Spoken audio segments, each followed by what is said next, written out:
Hello, John Talley here with Partzilla.com. Today I'm going to show you how to install a factory light bar on our 2018 Kawasaki Mule Pro-FXT. Where? Right here on this brush guard, which we've already installed. It's really simple to do. I just need to go grab a couple of tools and I'll show you how to get it done. So let's go.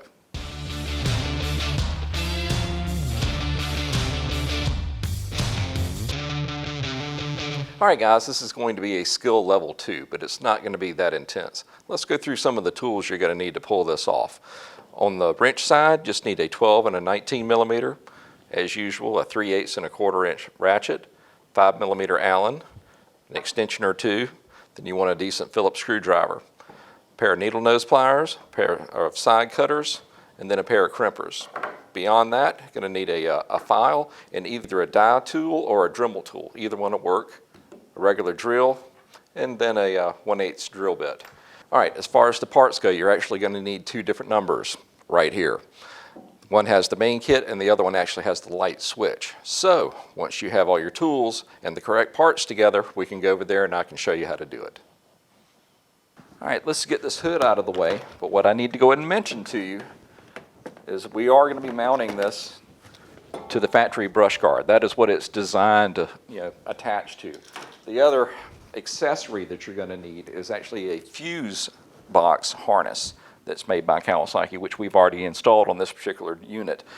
What it allows is it has a power point for these different devices to attach to, whether it be the light bar or a heater or the windshield wiper, whatever accessory that you happen to be using, you have to have this kit.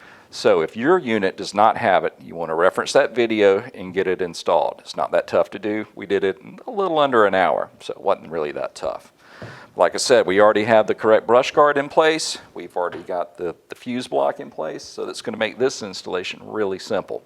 So let's go get the light bar and get it done. Step number 1, we're going to go ahead and bolt it down in place.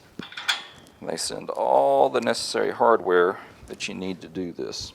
What you're going to have here is a 5 millimeter Allen head up top and then a 13 millimeter nut on the other side. And the ones that they actually send are what they call locking nuts, which have nylon on the end, so you don't have to worry about them backing out.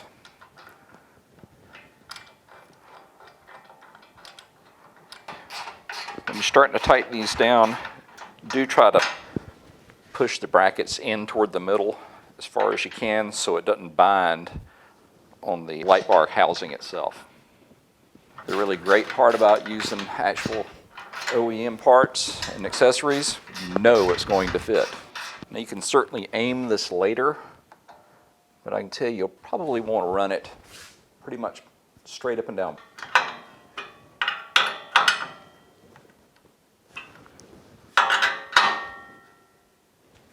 Now I can tell you, that's not going to go anywhere. Quality stuff here. All right, let's go ahead and take off our electronics box cover. Get that up out of the way. All right, we need to remove these 2 screws on the electronics box to get it to lean forward. And of course, they're in there with some authority. So we're going to be using this impact on a rather long extension to break those Phillips screws loose. If you don't have one of these, invest in one. Otherwise, chances are you're going to strip out a bunch of Phillips head screws. There we go. What we're actually after is just access to get to the dash where we're going to have the on-off switch, and that ought to be more than enough. When you go to order your light kit, keep in mind there's actually 2 part numbers. You need to get the actual light itself and then the installation kit. The installation kit's going to have all the nuts and bolts and switches and this nice little harness here to get it all hooked up. All right, you can choose anywhere you want to go on the dash to install the switch. Well, in my world, this is another light, so I want to put it next to the factory light switch. But I also want to make sure that the harness is going to be long enough to make it over to the fuse box. And of course, Kawasaki being Kawasaki, it is. So that's where I'm going to go, is right there. Now, here's where the creative part comes in. We actually have to cut out this section to get the switch to go in. Now, the way I like to do this is that I hit all 4 corners with a medium-sized drill bit. That gets me to the outside edge or close to it. Next, I'm going to use a Dremel tool to take out the main section. Now, if you have one of those really small handheld Dremel tools with the blade on it, that may be a better choice for this. But I'll be doing it with this burr tool. After that, I'll come back with the file and then hit the corners. That should give us a really nice tight fit for that switch. I can go ahead and tell you that is going to do it. So let's get some of these shavings blown out of the way. Now, let's go ahead and grab our harness, feed it up to that switch position.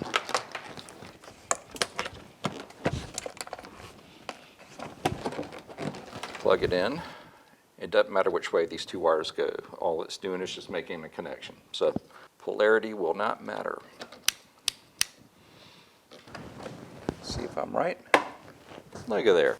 Yeah, it's in there tight. That's what I like to see. All right, let's go ahead and get this fuse cover off. There's just a little tab right here you need to push in to get it to release. This actually is the first accessory we've put on it. So we'll just go ahead and put that at number 1. Then they actually send a fuse sized correctly for this application. And with that done, we can go ahead and cover it back up. All right, next we bring over our ground wire, and we actually need to bring it over to this post right back here.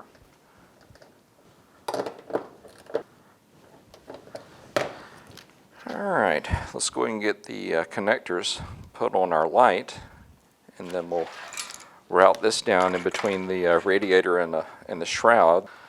When you're making these connections, putting on the ends, you need to make sure that you put the correct one on each wire because this is polarity sensitive. So our black one needs to go to a spade female type connector.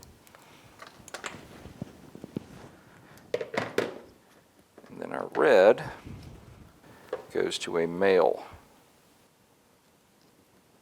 All right, guys, what we want to do is route this up toward the very front of the vehicle, right next to the radiator and the shroud. There's a little gap, and you just feed it down through.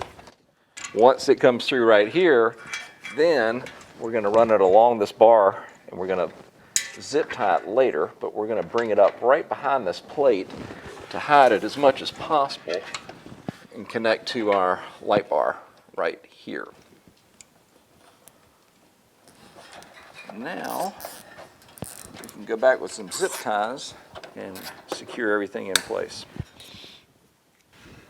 Now, let's do a little bit of housekeeping up top, and we're almost going to be done. The cable that's running over to the switch, I want to attach it a couple of points anywhere on the main harness, just to keep it up and out of the way.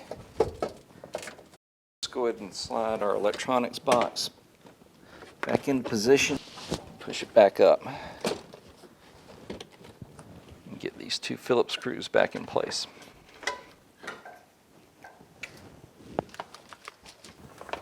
Get our cover back on. Now, let's test it. Key on. There we go. Well, all right, guys, that pretty much wraps this one up. Well, listen, if you need any of the parts or accessories for your machine, why don't you come see us at Partzilla.com and we can get you taken care of. If you have any questions or comments, leave them in the section below and I'll do my best to answer them. Till next time, we just want to say thank you for shopping with Partzilla.com, and we look forward to seeing you in the next video.